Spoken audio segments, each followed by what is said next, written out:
จะไม่ทิ้งกันไปอยู่แล้วด้วยรักจริงใจหัวใจไม่เคยห่างกันแต่วันนั้นเธอจากโบยบินสู่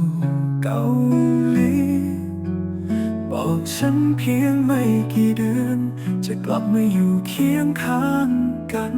8 เดือนที่รอด้วยน้ำตากลับได้ยินว่าเธอมีใครอีกคนหัวใจฉันพังทลายไม่เหลือที่ยืนตรงนี้เลยความรักพังลงเพราะระยะทางเธอทิ้งฉันไว้กลางความว่างเปล่าเจ็บปวดนักที่ต้องยอมรับว่าคนที่ฉันรักไปไม่รักไม่ไกลแสนไกล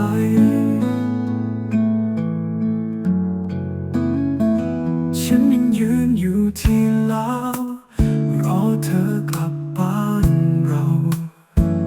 แต่เธอไม่หันมามองฉันอีกเลยความรักพัง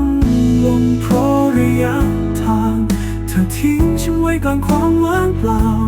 เจ็บปวดนักที่ต้องยอมรับว่าคนที่ฉันรักไปไม่รักไม่ไกลแสนไกลฉันยังยืนอยู่ที่ลาวรอเธอกลับบ้านเราแต่เธอไม่หันมามองฉันอีกเลย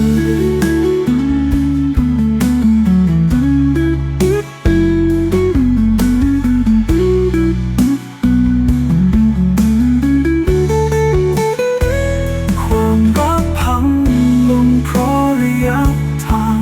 เธอทิ้งฉันไว้กลางความว่างเปล่าเจ็บปวดนักที่ต้องยอมรับว่าคนที่ฉันรักไปไม่รักไม่ไกลแส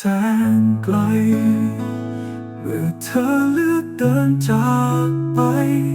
ก็ขอให้เธอไปให้ไกลตลอดกาลต่อให้วันหนึ่งเธอกลับมาหัวใจฉันก็ไม่เหลือรักให้เธออีกต่อ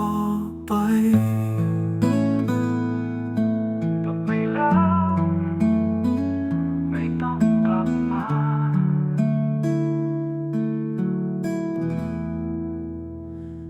อืม